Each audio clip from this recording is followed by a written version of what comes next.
É muito triste a gente ver o que está acontecendo. É de uma agonia para o coração, porque eu vivi o Evangelho com toda a sinceridade da minha vida até o dia de hoje e vou viver até o último dia da minha existência. E olhe, nos piores momentos, eu nunca vi nada tão horroroso quanto isso.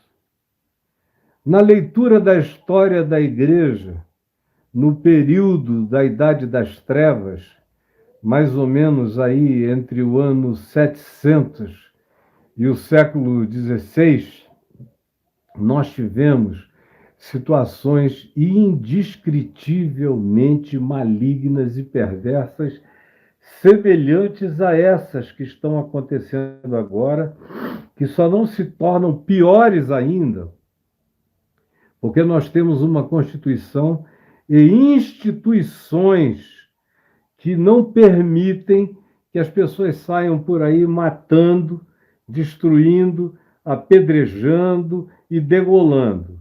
Porque se não houvesse o impedimento da lei, vocês podem ter certeza que seria isso que os cristãos estariam fazendo. Fariam isso. E aí só vão se corrompendo cada vez mais. Quanto mais eles fazem, quanto mais eles falam, quanto mais eles odeiam, mais eles se corrompem. E é uma tristeza porque ninguém percebe que nós não estamos lutando contra a carne, nem contra sangue. Nós estamos lutando contra principados e potestades, contra o mundo espiritual. Como é que esse mundo espiritual ataca? Ele primeiro ataca independentemente de qualquer coisa. A primeira manifestação desse mundo espiritual é a nossa carne, a minha carne, com diabo, sem diabo, com tentação, sem tentação.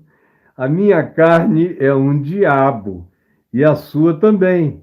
É um diabo, minha carne, esse corpo de morte, esse corpo de hormônios, esse corpo de pulsões, este corpo de químicas que podem ficar descontroladas, este corpo de cobiças, esse corpo de desejos, essa mente vaidosa, essa mente tomada de torpe ganância, essa mente e coração arrogante, soberbo, vaidoso, em busca de poder, de fascinação, de admiração, de contemplação adorativa dos outros, esse coração corrompido, horroroso que nós temos, e que quanto menos quebrantamento, quanto menos submissão à vontade de Deus,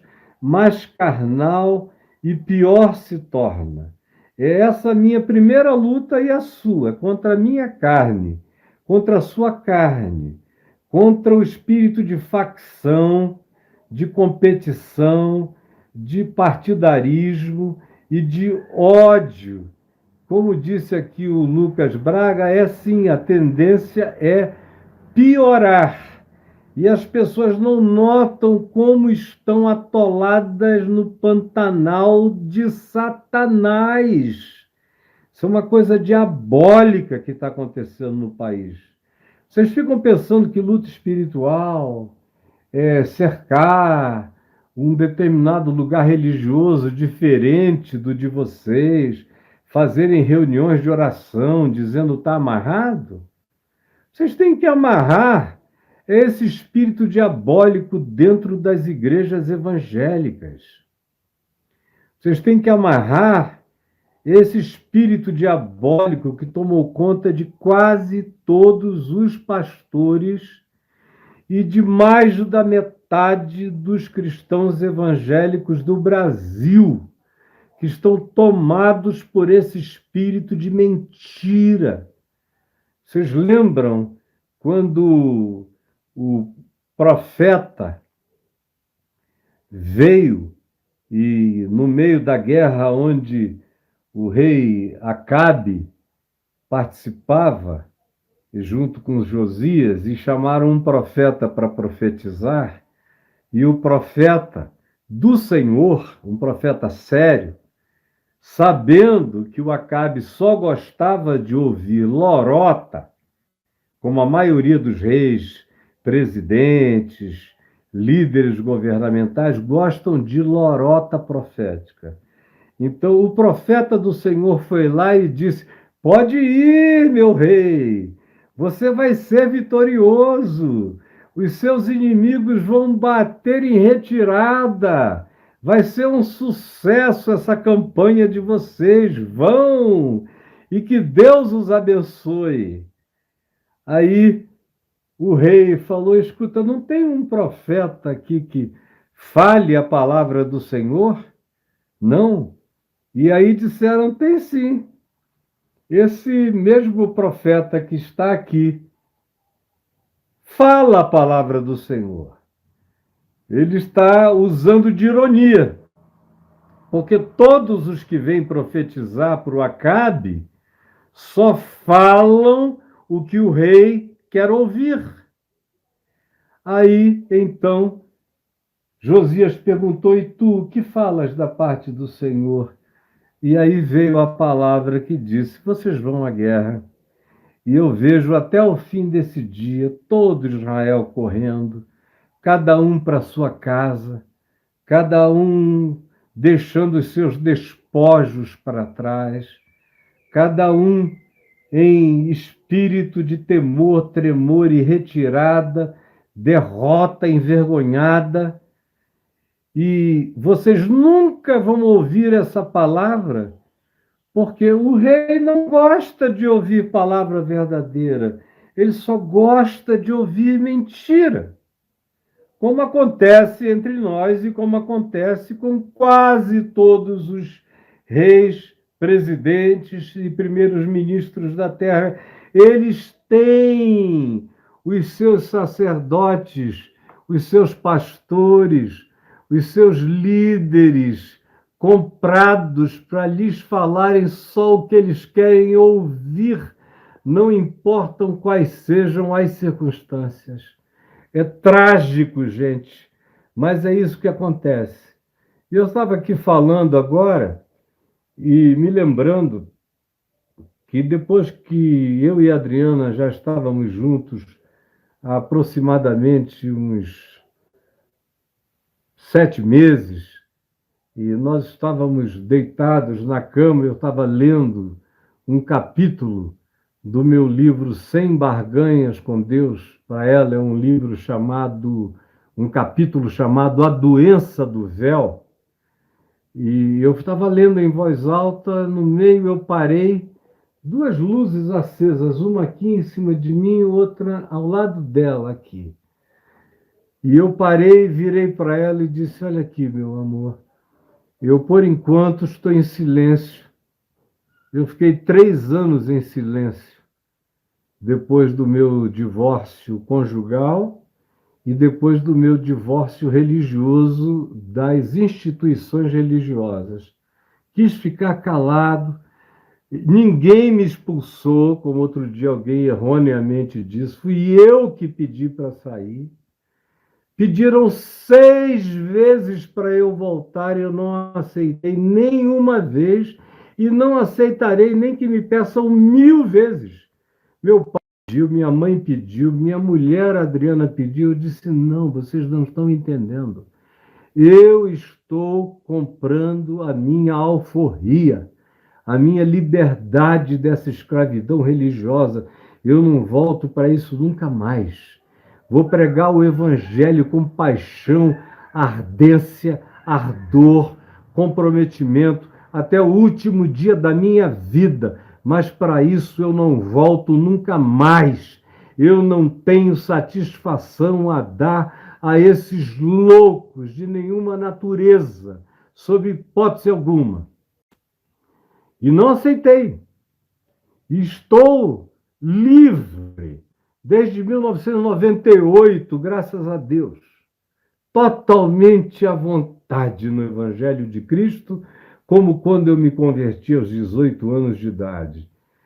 E aí, quando eu estava deitado ali com ela e dizendo, eu vou voltar a pregar como eu fazia na minha juventude pastoral, com toda a minha liberdade, e tem mais, eu vou denunciar o principal principado, a principal potestade, o principal poder maligno atuando nos nossos dias. Atuando nos nossos dias. E ela falou, qual é? Eu falei, é esse espírito da religião. Não tem potestade pior, não tem demônio pior na face da terra do que o principado, a potestade da religião. Foi a religião que matou Jesus. Foi a religião que perseguiu os apóstolos. Foi a religião que se vendeu para o imperador Constantino. Foi a religião que transformou o evangelho nessa coisa inominavelmente perversa que nós temos entre nós até o dia de hoje. Quando eu continuei dizendo isso, eu falei, a luta contra o diabo vai ser horrorosa, meu amor, vai ser horrorosa. Quando eu falei isso, as duas lâmpadas aqui, uma de um lado, outra do outro, explodiram juntas. Pá! A Adriana levou aquele susto e disse, meu Deus, o que é isso? Eu falei, é o que eu estou dizendo que vai acontecer. Só não vai ser com lampadinha, vai ser com todos os recursos malignos que puderem utilizar para trazerem perseguição sobre as nossas vidas. E de lá para cá é o que eu tenho visto.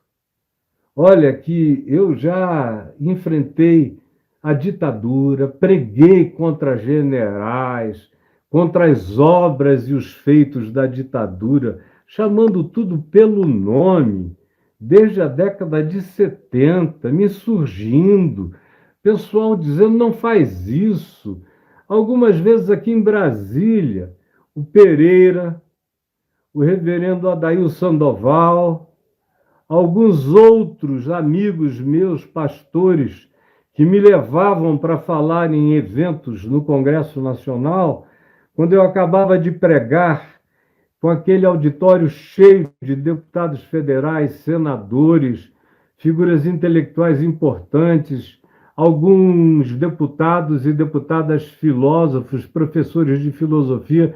Era um congresso muito mais preparado e culto do que esse congresso semi-analfabeto que nós temos. E eles saíam dali para me levar de volta e dizer, cara, você é doido. Esse pessoal pode perder a paciência com você e te prender. Eu falei, eu não estou nem aí. Eu recebi uma comissão de Jesus para pregar, um mandato, e não vão ser eles que me calarão. Ninguém me calou, e não vai ser essa turminha aqui agora também não. Jamais. Eu posso ficar sozinho, mas eu sozinho em obediência a Jesus sou maioria. Tem mais comigo do que no mundo inteiro. Mais são os que estão comigo, como disse João, dos que os que estão no mundo, dos que os que habitam o mundo. Eu sei quem me habita. O poder do Evangelho em mim não é de palavras, é de obras, é de fato, é de verdade, é de perseverança, é de resistência e é de resiliência e não sabe voltar atrás. Esse é o problema deles. Eles encontraram um cara que não sabe fazer moonwalking. Eu ando para frente. E é para frente que eu vou andar. E eu quero ver quem é que vai me matar. Vai ter que me matar para me parar. Porque se não me matar, não vai me parar. E se tirarem todos os meus meios de comunicação, eu vou para a praça, para a rua. Ninguém me cala até o Senhor me levar.